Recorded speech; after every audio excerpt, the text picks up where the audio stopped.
할렐루야. 오늘도 말씀으로 주님과 동행하고 계신 여러분을 주님의 이름으로 축복합니다. 함께 보실 말씀은 에베소서 1장에서 6장이 되겠습니다. 에베소서는 바울이 로마의 미결수로 연금 상태에 있을 때에 기록한 것으로 여겨집니다. 그러니까 옥중 서신인 것이죠. 에베소서는 다른 서신들과 달리 교회 내에 발생한 특정 문제에 대한 권면과 충고를 하기 위함이 아니라 예수 그리스도를 통해 나타난 하나님의 은혜를 증거하기 위해 기록된 것입니다. 그래서 그리스도 안에서, 주 예수 안에서, 그리스도 예수 안에서, 주 안에서, 그 안에서 라는 표현이 반복해서 언급됩니다. 특히 에베소 교회 성도들은 이방인으로서 예수 그리스도로 말미암아 하나님의 은혜 안으로 들어오게 된 자들입니다. 그래서 그런 특별한 은혜를 입은 자의 합당한 삶은 어떠해야 하는지를 바울이 고민하며 그들을 위한 간절한 중보의 기도를 담아서 에베소 교회에 보낸 편지가 에베소서가 되겠습니다. 1장은 하나님께서 예수 그리스도를 통하여 성도들에게 주신 하늘에 속한 모든 신령한 복을 증거하고 있습니다. 첫째는 택하심이라는 거죠. 4절 보면 곧 창세전에 그리스도 안에서 우리를 택하사라고 말하고 있습니다. 두 번째는 하나님의 자녀가 되게 하셨다는 거죠. 5절을 보면 예수 그리스도로 말미암아 자기의 아들들이 되게 하셨나니라고 말합니다. 세 번째는 죄사함의 은혜를 입었다는 거죠. 7절을 보면 그의 피로 말미암아 속량 곧 죄사함을 받았느니라고 말합니다. 네 번째는 하나님 나라의 기업이 되게 하셨다는 겁니다. 11절을 보면 우리가 예정을 입어 그 안에서 기업이 되었으니라고 말합니다.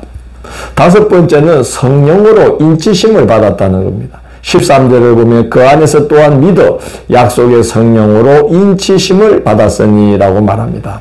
이어서 바울은 에베소 교회 성도들을 위한 기도를 합니다. 예수 그리스도 안에 역사하고 있는 하나님의 능력을 힘입어 에베소 교회 성도들을 위하여 이렇게 기도한다라고 바울이 고백합니다. 성도들의 눈을 밝혀서 부르심의 소망과 그 기업의 풍성함의 영광이 어떠한지를 알게 하시고 또 믿는 자에게 베푸신 능력의 지극히 크심을 알게 하시기를 하나님 앞에 내가 간구한다라고 고백을 합니다. 2장 3장은 에베소 교회 성도들이 이방인으로서 예수 그리스도로 말미암아 받은 은혜를 증거합니다. 예수 그리스도를 믿기 이전에 어떤 상태에 있었는지를 먼저 말합니다. 2장 3절을 보면 본질상 진노의 자녀였다라고 말합니다. 2장 11절을 보면 육체로는 이방인이요 할례받지 못한 무리라 칭함받던 자들이었다라고 말합니다. 2장 12절을 보면 그리스도 밖에 있던 자이며 약속의 언약들에 대해서는 외인이요 세상에서 소망도 없고 하나님도 없던 자였다라고 말합니다. 그랬던 자들이 예수 그리스도를 믿음으로 어떤 은혜를 받게 되었느냐? 바울은 몇 가지로 그 은혜를 증거합니다. 첫째, 십자가로 인하여 언약의 백성이 되었다는 겁니다. 둘째는 그리스도께서 자기 육체로 막힌 담을 흘러주셔서 유대인과 이방인 이 둘이 한 몸이 되어 그리스도 안에서 한 세 사람을 이루어 화평함을 이루게 해주셨다는 겁니다. 세 번째는 하나님이 거하실 성전으로 지어져 가고 있다는 겁니다. 네 번째는 함께 상속자가 되고 함께 지체가 되고 함께 하나님의 약속에 참여하는 자가 되었다는 것입니다. 3장에는 에베소 교회 성도들을 향한 바울의 두 번째 기도가 기록되어 있습니다. 3장 14절에서 21절에 에베소 교회를 향한 바울의 기도가 기록이 되어 있는데요. 그리스도의 사랑의 너비와 길이와 높이와 깊이를 깨달아 하나님의 모든 충만하신 것으로 충만하게 되기를 바울이 기도하고 있습니다. 4장에서 6장은 권면과 당부입니다.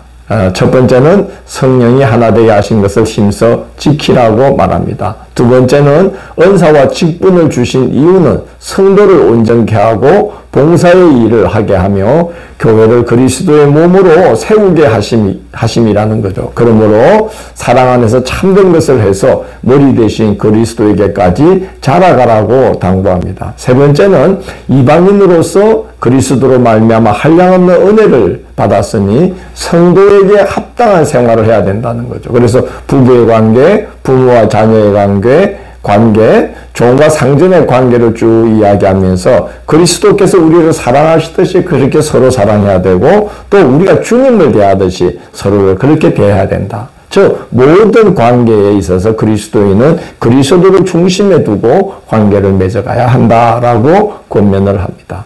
그러나 그것이 만만한 여정이 아니라는 것을 밝히면서 그렇게 쉬운 길이 아니기 때문에 하나님으로 전신갑주를 취해야 한다라고 말합니다. 6장 12절에 보면 우리의 상대는 우리 힘으로 상대할 수 있는 자가 아니라고 말합니다. 어둠의 세상 주관자들과 하늘에 있는 악의 영들을 상대하기 때문이라는 것이죠. 그렇기 때문에 항상 성령 안에서 기도하기를 힘쓰고 서로를 위해 기도하고 또 전도자인 바울 자신을 위해서는 복음의 비밀을 담대히 전할 수 있도록 기도해달라고 당부를 합니다.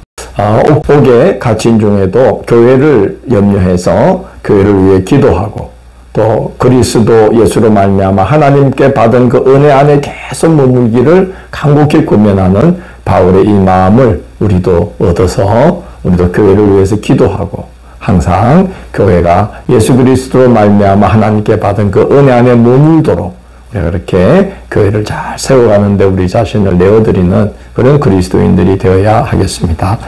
내일 12월 10일 금요일은 빌립보서 1장에서 4장을 그리스도 예수의 마음을 품으라는 제목으로 살펴보도록 하겠습니다. 오늘도 함께해 주셔서 감사합니다. 복음을 전하고 교회를 주님의 몸으로 이 땅에 세워가는 일은 쉬운 일이 아니며 심지어 우리가 우리 믿음 하나를 지키는 것조차도 결코 우리 힘으로 갈 수 있는 길이 아님을 고백합니다. 악한 마귀 사단의 관계를 대적하면서 서로를 위해서 기도해야만 갈 수 있는 길임을 저희들이 압니다. 서로를 위해서 기도하고 각자의 짐을 잘 짊어지고 또 서로의 짐을 나누어 지면서 서로가 그리스도를 대하듯 그렇게 그리스도께서 우리를 사랑하시듯 그렇게 서로를 사랑하며 서로를 위해 기도함으로 주의 몸된 교회를 잘 세워나가고 이 신앙의 여정에서 승리하는 저희들이 되도록 인도하여 주옵소서. 예수님 이름으로 기도드립니다. 아멘.